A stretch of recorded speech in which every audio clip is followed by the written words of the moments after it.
Hello students, आप सब कैसे हैं? आई होप सब अच्छे होंगे। आज हम स्टार्ट करने जा रहे हैं अपने एमसीक्यूज। अब की बार एग्जाम में बच्चों के 40 मार्क्स के एमसीक्यूज आने हैं।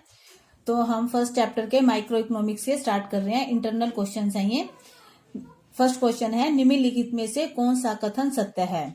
हमारी आवश्यकताएं सदा संसाधनों से अधिक हैं। हमारे संसाधन सदा आवश्यकताओं से अधिक होते हैं। संसाधनों के वैकल्पिक प्रयोग नहीं होते, इच्छाओं के वैकल्पिक प्रयोग होते हैं। तो इसका आंसर क्या है? फर्स्ट, हमारी आवश्यकताएं सदा संसाधनों से अधिक हैं। क्योंकि हमारी आवश्यकताएं क्या होती है? असीमित होती हैं, और उसको पूरा करने वाले साधन क्या होते हैं? वो होते हैं हमारे सीमित होते हैं।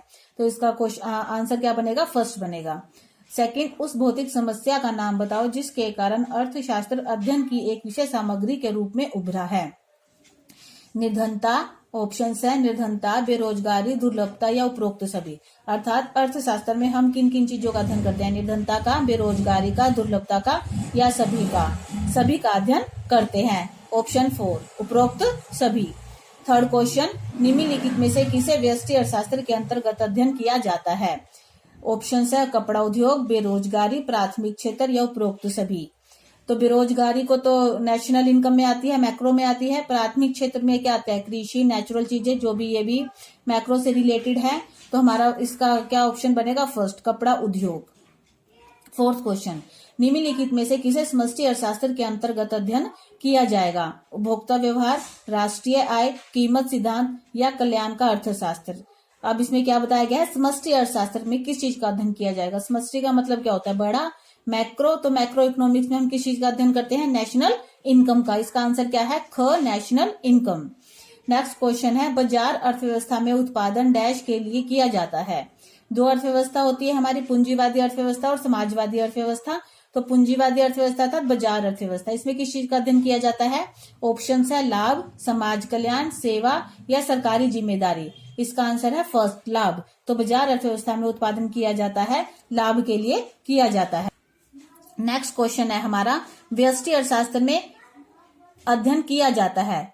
ऑप्शन है मांग का सिद्धांत, उत्पादन का सिद्धांत, कीमत निर्धारण का सिद्धांत, साधन कीमत का सिद्धांत या सभी। तो व्यष्टि अर्थशास्त्र में हम सभी इन चीजों का ही अध्ययन करते हैं। मांग के सिद्धांत का, उत्पादन के सिद्धांत का, कीमत निर्धारण का सिद्धांत, साधन कीमत का सिद्धांत या हम इन सभी में व्यष्टि अर्थशास्त्र में इन सभी का अध्ययन करते हैं। माइक्रो इकोनॉमिक्स में ये सारे टॉपिक्स हमारे आते हैं। सेवंथ क्वेश्चन, क्या उत्पादन किया जाए? सेकंड लेसन है ये आपका, क्या उत्पादन किया जाए का निर्णय लेने के लिए सिद्धांत क्या है?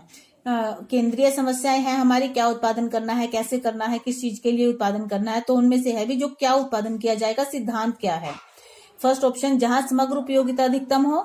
सेकंड, जहां बिना किसी को बदतर किए किसी को बेहतर ना किया जा सके। थर्ड, जहां लागत न्यूनतम हो। फोर्थ ऑप्शन है उपरोक्त सभी। तो इसका आंसर क्या है? फर्स्ट, जहां समग्र उपयोगिता अधिकतम हो, अर्थात हमें ऐसी चीज का उत्पादन करना चाहिए जिसका उपयोग अधिक से अधिक हो।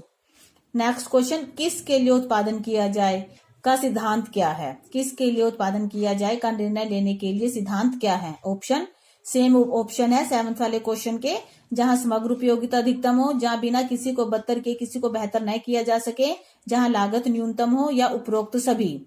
तो इसका क्वेश्चन आंसर क्या है? इसका ख, जहां बिना किसी को बदतर किए किसी को बेहतर न किया जा सके, अर्थात किसी को नुकसान नहीं होना चाहिए। इसमें किसी को बिना नुकसान पहुंचाए हम किसी को बेहतर न किया जा सके।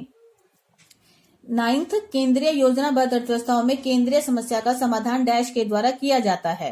केंद्रीय योजनाबद्ध अर्थव्यवस्था में तो किसके द्वारा केंद्रीय समस्या का अध्ययन किया जाता है? केंद्र में सरकार के द्वारा नियुक्त केंद्रीय अधिकारी के द्वारा केंद्रीय समस्याओं का अध्ययन किया जाता है। नेक्स्ट क्वेश्चन है, क्या होना चाहिए का विषय वस्तु क्या है? ये हमारे माइक्रो इकोनॉमिक्स से फर्स्ट चैप्टर में है। दो ऑप्शन है, वास्तविक विज्ञान और आदर्शात्मक विज्ञान। आपने पढ़ा होगा क्या होना चाहिए, क्या था, क्या है और क्या होगा। तो क्या होना चाहिए किससे रिलेटेड था? हमारा आदर्शात्मक विज्ञान से रिलेटेड है। नेक्स्ट क्वेश्चन है, अंतरराष्ट्रीय व्यापार का अध्ययन किसमें किया जाता है?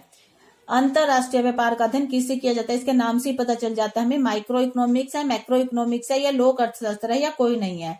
हमारी तो दो इकोनॉमिक्स है, माइक्रो इकोनॉमिक्स और मैक्रो इकोनॉमिक्स। तो नेशनल इनकम हमने किसमें किया है? आप पढ़ चुके होंगे नेशनल इनकम। किसमें हमने अध्ययन किया था? अंतरराष्ट्रीय व्यापार का, समष्टि अर्थशास्त्र। इसका ऑप्शन क्या है? समष्टि अर्थशास्त्र सेकंड है। नेक्स्ट क्वेश्चन, एडम स्मिथ ने धन संबंधी परिभाषा कौन से सन में दी? फर्स्ट चैप्टर में ही पढ़ा होगा कि एडम स्मिथ ने धन संबंधी परिभाषा दी है, तो कौन से सन में दी है वो? 1772 में, 1774 में, 1776 में, 1778 में। तो उसने कब दी थी अपनी परिभाषा? 1776 में, 1776 में एडम स्मिथ ने अपनी धन संबंधी परिभाषा दी थी। और पुस्तक का नाम भी है प्रिंसिपल ऑफ इकोनॉमिक्स, उनकी पुस्तक का नाम है जो उन्होंने इसमें लिखा था। फिर अब भौतिक कल्याण संबंधी परिभाषा किस अर्थशास्त्री ने दी है?